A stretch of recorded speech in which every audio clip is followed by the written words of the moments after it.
Frondes by Callie Young.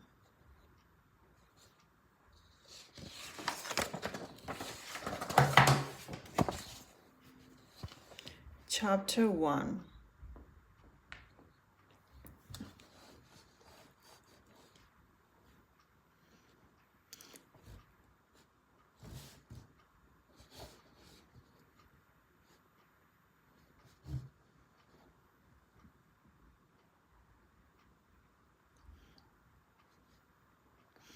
My parents told me that America would be this amazing place where we could live in a house with a dog, do whatever we want, and eat hamburgers till we're red in the face.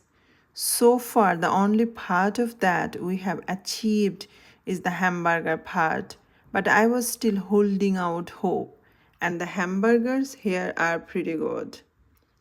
The most incredible burger I have ever had was at the Houston Space Center last summer. We weren't planning on eating them. Everybody knows museum food is 50,000 times more expensive than outside food, but one whiff of the sizzling bacon as we passed by the cafe, my knees wobbled. My parents must have heard the howls of my stomach because the next thing I knew, my mother was ramming through her purse for coins.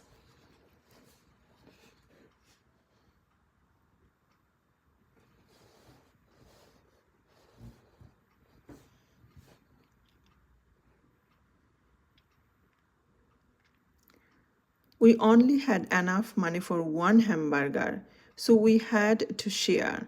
But man, what a burger! It was a mile high with real bacon and mayonnaise and pickles. My mother likes to tease that I devoured the whole thing in one gulp, leaving the two of them only a couple of crumbs. I would like to think I gave them more than that. The other thing that was great about that space center was the free air conditioning. We were living in our car at that summer, which sounds like a lot of fun, but actually wasn't because our car's AC was busted.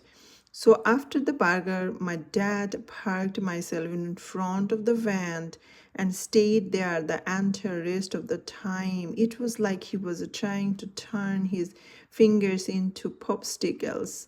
My mom and I bounced from exhibit to exhibit instead. I could barely keep up with her. She was an engineer big back in China, so she loves math and robot.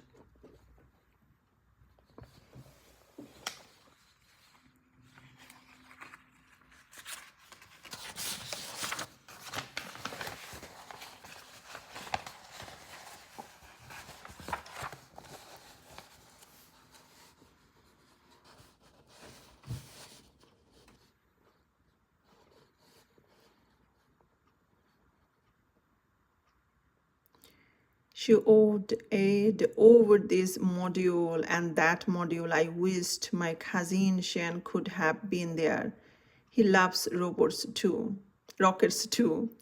When we got to the photo booth, my mother's face lit up. The booth took a picture of you and make it look like you were a real astronaut in space. I went first. I put my head where the cardboard cutout was and smiled when the guy said cheese. When it was my mom's turn to take her photo, I thought it would be funny to jump into her shot. The result was a picture of her in a astronaut suit hovering over Earth and me standing right next to her in my flip-flop doing bunny ears with my fingers.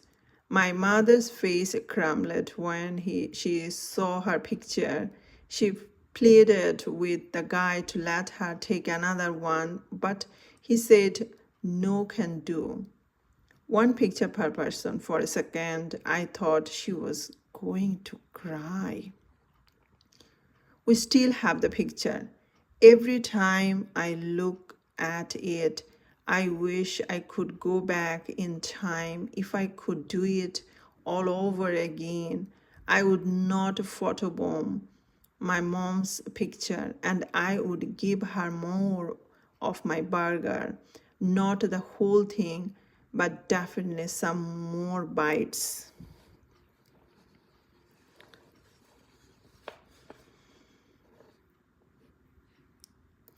At the end of that summer, my dad got a job as an assistant fryer at a Chinese restaurant in California. That meant we didn't have to live in our car anymore and we could move into a small one bedroom apartment.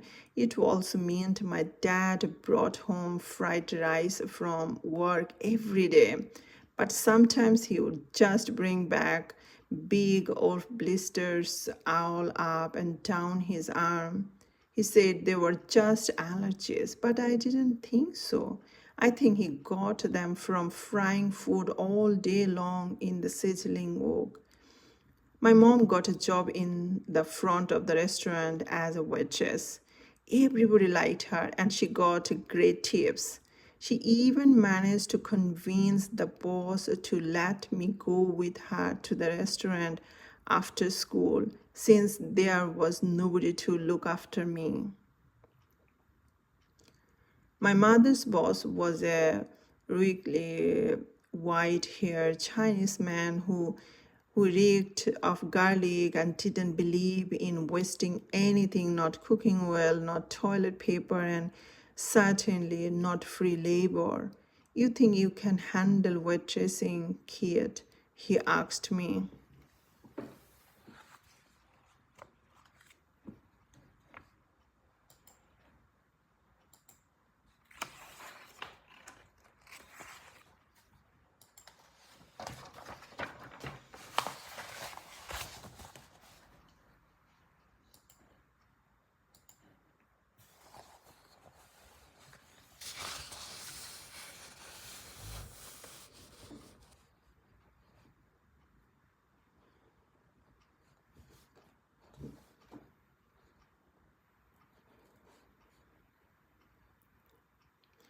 Yes, sir, I said. Excitement pulsated in my ear.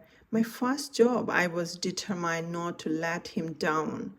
There was just one problem. I was only 9 then and needed two hands just to hold one dish steady.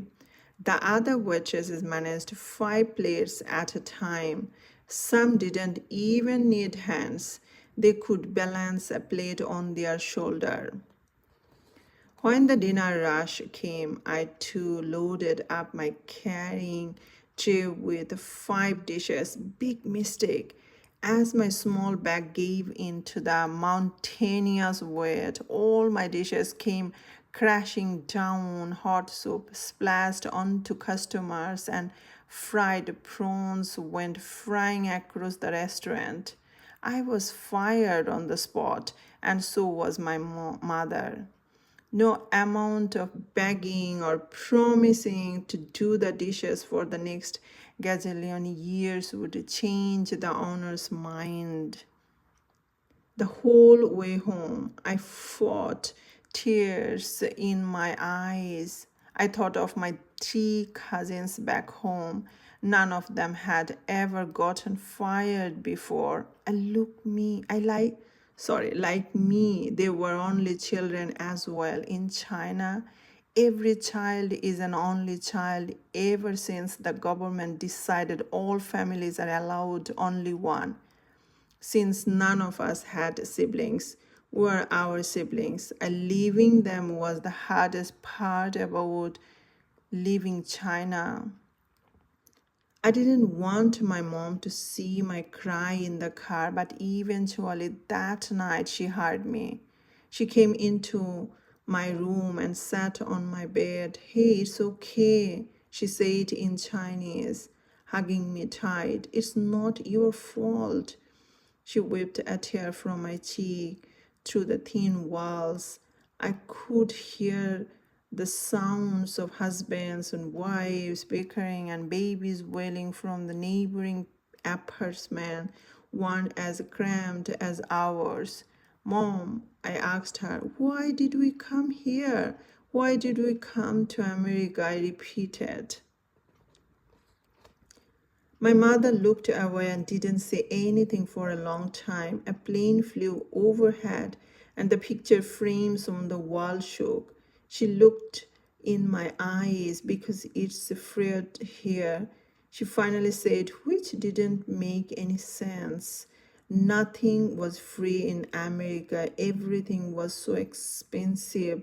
But Mom, one day you will understand, she said, kissing the top of my head. Now go to sleep.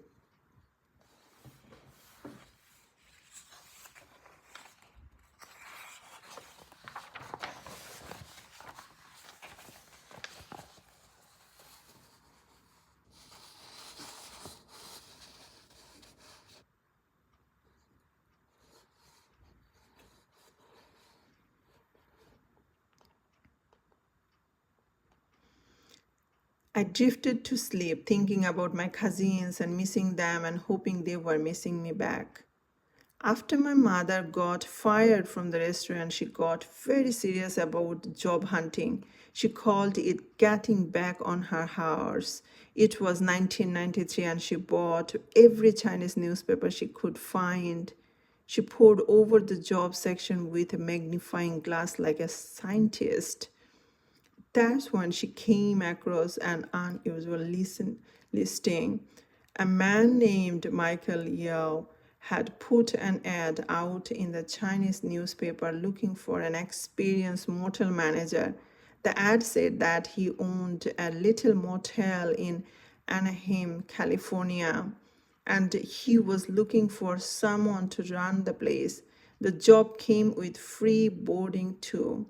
My mother jumped up and grabbed the phone. Our rent then cost almost all my dad's salary, and who said things in America were free? To her surprise, Mr. Yeo was equally enthusiastic. He didn't seem to mind that my parents weren't experienced and really liked the fact that they were a couple. Two people for the piece of one, he joked in his thick tones, accented Mandarin when he went over to his house and next the day. My parents smiled nervously while I tried to stay as still as I could and not screw it up for them, like I would screw up my mother's restaurant job. We were sitting in the living room of Mr. Yeo's house, or rather, his mansion. I made myself look at the floor and not stare at the top of Mr. Yeo's head, which was all shiny under the light like it had been painted in egg white. The door opened, and a boy about my age walked in, and he had on a t-shirt that said, I don't give and underneath it a picture of a rat and a donkey. I raised an eyebrow. Jason, Mr. Yeo said to the boy, say hello. Hey, Jason muttered. My parents smiled at Jason. What grade are you in? They asked him in Chinese. Jason replied in English, I am going into fifth grade.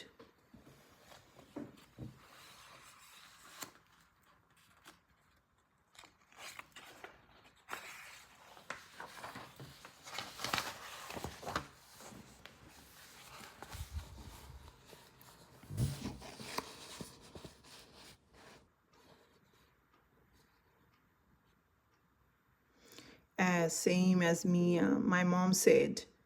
She smiled at Mr. Yao. Your son's English is so good. She turned to me. Hear that, Mia? No accent. My cheeks burned. I felt my tongue in my mouth like a limp lizard. Of course he speaks good English. He was born here, Mr. Yao said. He speaks native English. Native? I muttered the word. I wondered if I worked really hard, would I be also be able to speak native English one day? Or was that something completely off limits for me? I looked over at my mom, who was shaking her head. Jason disappeared off to his room, and Mr. Yao asked my parents if they had any questions, just to make sure we can live at the motel for free. My mom asked. Yes, Mr. Yao said. And what about? My mom struggled to get the words out. She shook her head, embarrassed to say it. Will you get paid? All right, payment, Mr. Yao said, like it hadn't dawned on him at all. How's $5 a customer? I glanced at my mom. I could tell that she was doing math in her head because she always got this dreamy smile on her face. 30 rooms at $5 a room? That's $150 a night. My mom said, her eyes widening. She looked at my dad. That's a lot of money. It was a humongous amount of money. He could buy hamburgers every day, one for each of us. We won't even need to share. When can you start? Mr. Yao asked. Tomorrow, my mom and dad blurted out at the exact same time. Mr. Yao laughed. As my parents got up to shake his hands, Mr. Yao muttered, I have to warn you, it's not the nicest motel in the world. My parents nodded. I could tell it made no difference to them what the motel looked like. It could look like the inside of a grey wound bus toilet for all we cared. At $150 a day plus free rent, we're in. Thank you for watching. Where I